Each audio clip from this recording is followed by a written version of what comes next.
AML Accelerate now includes a feature where users can upload documents to the document library.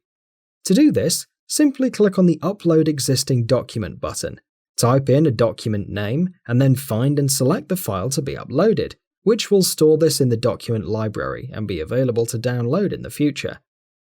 Another related feature is the ability to create new documents.